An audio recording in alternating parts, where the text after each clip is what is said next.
ನವವಿವಾಹಿತೆ ಗಾನವಿ ಅವರು ಆತ್ಮಹತ್ಯೆ ಮಾಡಿಕೊಂಡು ಮೃತಪಟ್ಟ ಬಳಿಕ ಅವರ ಬಾಡಿಯನ್ನು ಗಂಡನ ಮನೆ ಬಳಿ ಇಟ್ಟು ಅಂತ್ಯ ಸಂಸ್ಕಾರ ಮಾಡಲಿಕ್ಕೆ ವ್ಯವಸ್ಥೆಯನ್ನು ಮಾಡಿಕೊಡ್ಬೇಕು ಅನ್ನುವಂಥ ಆಕ್ರೋಶವನ್ನು ಅವರ ಪೋಷಕರು ವ್ಯಕ್ತಪಡಿಸ್ತಿರುವಂಥದ್ದು. ಈಗಾಗಲೇ ಸೂರಜ್ ಮನೆ ಬಳಿ ಪ್ರತಿಭಟನೆಯನ್ನು ಮಾಡುವಂಥ ಕೆಲಸಕ್ಕೆ ಮುಂದಾಗಿರುವಂಥದ್ದು. ಅವರ ತಾಯಿ ಕೂಡ ನನ್ನ ಜೊತೆ ಇದ್ದಾರೆ. ಮೇಡಮ್, ಯಾವ ಕಾರಣಕ್ಕಾಗಿ ಈ ರೀತಿ ಪರಿಸ್ಥಿತಿ ನಿರ್ಮಾಣ? ನನ್ನ ಮಗಳಿಗೆ ವರದಕ್ಷಿಣೆ ಕಿರುಕುಳ ಸರ್. ದುಡ್ಡಿನ ದಾಹ, ದುಡ್ಡು ತಗೊಂಬ, ಒಡವೆ ತಗೊಂಬ ಎಲ್ಲ ಕೊಟ್ಟಿದ್ದೀವಿ ಸರ್. ಇನ್ನೂ ತಗೊಂಬ, ಸೈಟ್ ಬರ್ಸ್ಕೊಂಬ. 2 ತಿಂಗಳಿಗೆ ನನ್ನ ಮಗುನ ಆ ಥರ ಕಷ್ಟಪಟ್ಬಿಟ್ರು. ಅಕ್ಟೋಬರ್ 29 ಮುಹೂರ್ತ ಆಯಿತು. ಆಮೇಲೆ ನವೆಂಬರ್ 23 ಪ್ಯಾಲೇಸ್ ಗ್ರೌಂಡಲ್ಲಿ ರಿಸೆಪ್ಷನ್ ಮಾಡಬೇಕು ಅಂದರು. ಅದನ್ನೂ ಮಾಡಿಕೊಟ್ವಿ ರಿಸೆಪ್ಷನ್ನು. ಮಲ್ಬೇರಿ ಶೇಡಲ್ಲಿ ಫಸ್ಟ್ ನೈಟ್ ಮಾಡಬೇಕು ಅಂದರು, ನಂದಿ ಹತ್ರ ಇರೋದು. ಅಲ್ಲೂ 2 ದಿನ ಮಾಡಿದ್ವಿ. ನನ್ನ ಮಗು ಫಸ್ಟ್ ಹೇಳಿದ್ರೆ ನಾವು ರಿಸೆಪ್ಷನ್ ಮಾಡ್ತಾ ಇರಲಿಲ್ಲ. ಅಲ್ಲಿ ಅಂಥ ಹೋಟ್ಲಲ್ಲಿ ನನ್ನ ಮಗು ನಿಂಗೆ ಕೈ ಕೂಡ ಟಚ್ ಮಾಡಿಲ್ವಂತೆ. ಅವನು ಶಂಡ ನನ್ನ ಮಗ ಸರ್, ಅವ್ನು ಗಂಡ್ಸಲ್ಲ.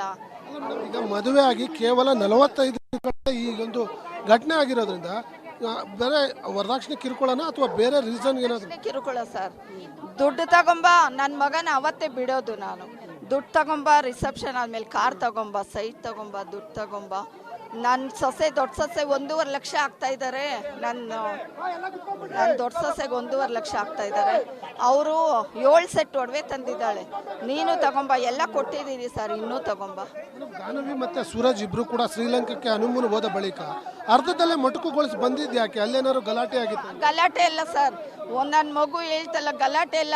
ನನ್ನ ಇಲ್ಲಾದ್ರೂ ಹೋಟ್ಲಲ್ಲಿ ಇಬ್ಬರೇ ಇದ್ದೀರಿ, ನಿಮ್ಮಮ್ಮ ಮನೇಲಿ ಬಿಡಲ್ಲ, ನನ್ನ ಅಟ್ಲೀಸ್ಟ್ ಟಚ್ ಮಾಡು ಕೈ ಅಂತ ಕೇಳಿದಕ್ಕೆ ಜಗಳ ಮಾಡ್ಕೊಂಡು ಬಂದ್ಬಿಟ್ಟಿದ್ದಾನೆ ಸರ್. ಅಷ್ಟೇ. ನನ್ನ ಮಗು ಜಗಳ ಏನೂ ಆಗಿಲ್ಲ.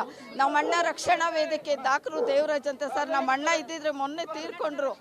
ರಕ್ಷಣಾ ವೇದಿಕೆ ಇದ್ದಿದ್ರೆ ಇವ್ರಿಗೆ ನೀರು ಕುಡಿಸ್ತಾ ಇದ್ರು ಸರ್. ನಮ್ಮ ಅಣ್ಣ ಇದ್ದಿದ್ರೆ ಸಾರಾ ಗೋವಿಂದ್ ಅವ್ರನ್ನೆಲ್ಲ ಬೇಕಾದ್ರೆ ಕರಿತೀವಿ ನಾವು.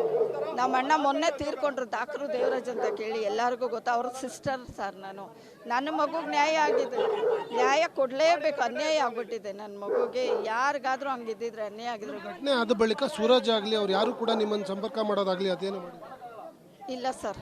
ಅವ್ರ ಅಣ್ಣನಿಗೆ ಸಂಜಯ್ಗೆ ನಮ್ಮ ಯಜಮಾನ್ರು ಫೋನ್ ಮಾಡಿ ಹೇಳಿದ್ರು. ಎಲ್ಲ ಇಮಿಡಿಯೇಟ್ ಸ್ವಿಚ್ ಆಫ್ ಮಾಡ್ಕೊಂಡು ಎಲ್ಲ ಹೊರಟೋಗಿದ್ದಾರೆ. ಬಂದು 3 ದಿನ ನನ್ನ ಮಗು ಹಾಸ್ಪಿಟ್ಲಲ್ಲಿದೆ, ನೋಡಿಲ್ಲ ಬಂದು. ಯಾರು ಅವ್ರ ಕಡೆಯವರು ಒಬ್ಬರು ಬಂದಿಲ್ಲ. ಸೂರಜ್ ಸಾಂಸಾರಿಕ ವಿಚಾರದ ಬಗ್ಗೆ ನಿಮ್ಮ ಬಳಿ ಗಾನವಿ ಅವ್ರು ಏನು ಹೇಳ್ಕೊಂಡಿರ್ಲಿಲ್ಲ? ಇಲ್ಲ ಸರ್. ಅವಳಿಗೆ ಹೇಳಿದ್ದಿದ್ರೆ 1 ದಿನಕ್ಕೆ ನಾನು ಕರ್ಕೊಂಬಂದು ನನ್ನ ಮಗುನ ನಾನು ಚೆನ್ನಾಗಿ ನೋಡ್ಕೊತಾ ಇದ್ದೆ. ಟ್ರಿಪ್ಪಿಂದ ಬಂದಮೇಲೆ ಹೇಳಿದ್ಲು. ಯಾಕಂದರೆ ನಮ್ಮ ದೊಡ್ಡ ಫ್ಯಾಮಿಲಿ. ನಮ್ಮ ದೊಡ್ಡ ಫ್ಯಾಮಿಲಿ ಮರ್ಯಾದೆ ಕಂಜುಬಿಡ್ತು. ನನ್ನ ಮಗು ಮರ್ಯಾದೆ ಹೋಗುತ್ತೆ. ಬಂದ ಮೇಲೆ ಟಾರ್ಚರ್. ಏರ್ಪೋರ್ಟಲ್ಲಿ 1 ಗ್ಲಾಸ್ ನೀರು ಕೊಡದೆ 6 ಗಂಟೆಗಿರೋ ಫ್ಲೈಟ್ಗೆ 10 ಗಂಟೆಗೆ ಬಂದು ಕೂರಿಸಿದ್ದಾನೆ ಸರ್. ಅವರೆಲ್ಲ ಕೇಳ್ತಾ ಇದ್ದಾರಂತೆ ಇಷ್ಟು ಬೇಗ ಯಾಕೆ ಬಂದ್ರಿ ಅಂತ. 1 ಗ್ಲಾಸ್ ನೀರು ಕೊಟ್ಟಿಲ್ಲ, ನನ್ನ ಮಗುಗೆ ಊಟ ಕೊಟ್ಟಿಲ್ಲ.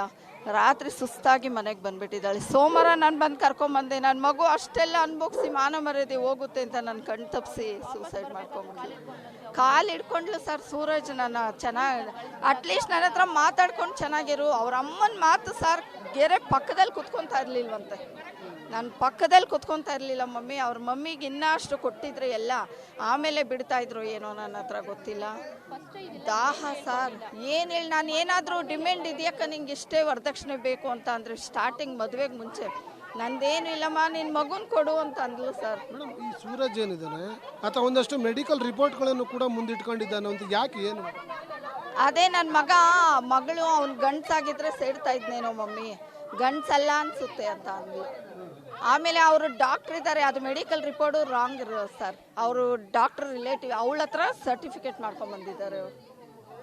ಅವನು ಬೇಕಾದರೆ ನೀವೆಲ್ಲ ಚೆಕ್ ಮಾಡಿ, ಅವ್ನು ಗಂಡ್ಸಲ್ಲ. ಇನ್ನು ಯಾವ ಹುಡುಗಿಗೂ ನನ್ನ ಮಗುಕ್ಕಾಗಿದ್ದ ಅನ್ಯಾಯ ಆಗಬಾರ್ದು ಸರ್. ಅವನು ಎಲ್ಲ ಕೊಡ್ತಾ ಇರಲಿಲ್ಲ. ಅವಳು ಟ್ರಿಪ್ಪಿಂದ ಬಂದಮೇಲೆ ಡೀಟೇಲಾಗಿ ಎಲ್ಲ ಪ್ರತಿಯೊಂದು ಹೇಳಿರೋದು. ಅದಕ್ಕೆ ಮುಂಚೆ ಅವಳು ಏನೂ ಹೇಳಿಲ್ಲ. ಮೇಡಮ್, ನೀವು ಮದುವೆ ಮಾಡೋಕೆ ತೀರ್ಮಾನ ಮಾಡಿದಾಗ ಅವಾಗ ಏನು ವಿಚಾರಿಸೋದಾಗ್ಲಿ ಏನು ಮಾಡಲಿಲ್ಲ? ಅವಾಗ ಎಲ್ಲರೂ ಒಳ್ಳೆಯವರು, ಒಳ್ಳೆ ಜನ, ಒಳ್ಳೆಯವರು. ಅವ್ರು ನಮ್ಮ ಮುಂದೆ ನಮಗೆ ಡೌಟ್ ಬಂದಿಲ್ಲ, ಒಂದು ಚೂರು ಡೌಟ್ ಬಂದಿಲ್ಲ. ಅಷ್ಟು ನಗ್ನಗ್ತಾ ಖುಷಿಯಾಗಿ ಮಾತಾಡೋದು, ಎಲ್ಲರ ಮುಂದೆ ಕೈ ಹಿಡ್ಕೊಂಡು ಓಡಾಡೋದು. ಈ ಮಗುನೂ ಹೇಳಿಲ್ಲ ಇವತ್ತು ಸರ್ ಹೋಗ್ತಾನೆ, ನಾಳೆ ಸರ್ ಹೋಗ್ತಾನೆ, ಏನು ಸರ್ ಹೋಗ್ಬೋದು ಅಂತ ವೆಯ್ಟ್ ಮಾಡೋಳೆ. 2 ತಿಂಗಳು ವೆಯ್ಟ್ ಮಾಡಿ ಟ್ರಿಪ್ಪಿಂದ ಬಂದಮೇಲೆ ಡೀಟೇಲಾಗಿ ಈ ಥರ ಎಲ್ಲ ಟಾರ್ಚರ್ ಮಾಡ್ತಾಯಿದ್ರು, ಮನೇಲಿ ಈ ಥರ ಇತ್ತು, ಇದರ ಪರಿಸ್ಥಿತಿನ ಹೇಳಿರೋದು. ಅವಳು ಏನು ನಮ್ಮ ಹತ್ರ ಶೇರ್ ಮಾಡಿಲ್ಲ. ಏನಾದ್ರು ಒಂದು ಶೇರ್ ಮಾಡಿದ್ರು ನಾವು ನಮ್ಮ ಮಗು ಇವತ್ತಿರೋದೇನೋ ಅನಿಸುತ್ತೆ. ಲಾಸ್ಟ್ ಮೂಮೆಂಟ್ ಅಲ್ಲಿ ಹೇಳಿದೆ, ಅದು ಇವ್ರ ಅಮ್ಮಂಗೆ ಮಾತ್ರ. ಯಾರ ಹತ್ರನೂ ಹೇಳ್ಬೇಡಮ್ಮ, ಈ ತರ ಇದೆ, ಇನ್ನೊಂದು 4 ದಿನ ಟೈಮ್ ಕೊಡಮ್ಮ. ನಾನು ಬಂದ್ರೆ ಯಾಕೆ ಹೇಳಿದ್ದು ನಿಮ್ಮ ಮಮ್ಮಿ ಹತ್ರ ಅಂತ, ನಮ್ಮ ಮಮ್ಮಿ ಹತ್ರ ತಾನೇ ಹೇಳಿದ್ದಾಳೆ, ಬೇರೆಯವ್ರ ಹತ್ರ ಯಾಕೆ ಹೇಳ್ದೆ ಅಂತ ಟಾರ್ಚರ್ ಕೊಟ್ಟಿದ್ದಾರೆ ರಾತ್ರಿ ಎಲ್ಲ, ಭಾನುವಾರ ರಾತ್ರಿ. ಇದು ಗಾನವಿ ಅವರ ತಾಯಿ ಹೇಳೋ ಪ್ರಕಾರ ಅವರಿಗೆ ವರದಕ್ಷಿಣೆ ಕಿರುಕುಳವನ್ನು ಕೊಡ್ತಿದ್ರು. ಜೊತೆಗೆ ಆತ ಹನಿಮೂನ್ಗೆ ಕರೆದುಕೊಂಡು ಹೋದಂಥ ಸಂದರ್ಭದಲ್ಲಿ ಆಕೆಯ ಜೊತೆ ಸೇರಿಲ್ಲ ಅನ್ನುವಂಥ ಒಂದೇ ಒಂದು ಕಾರಣಕ್ಕೆ ಒಂದಷ್ಟು ಮನಸ್ತಾಪಗಳನ್ನಾಗಿ ಅವಳು ಇವತ್ತು ಗಾನವಿ ಅವರ ಈ ಸ್ಥಿತಿಗೆ ಅವರ ಗಂಡ ಮತ್ತು ಅವರ ಮನೆಯವರೇ ಕಾರಣ ಅನ್ನುವಂಥ ಆಕ್ರೋಶವನ್ನು ವ್ಯಕ್ತಪಡಿಸಿರುವಂಥದ್ದು. ಕ್ಯಾಮ್ರಾ ಪರ್ಸನ್ ವೀರಪ್ಪ ಜೊತೆ ನಾಗೇಶ್, ಪಬ್ಲಿಕ್ ಟಿವಿ, ಬೆಂಗಳೂರು.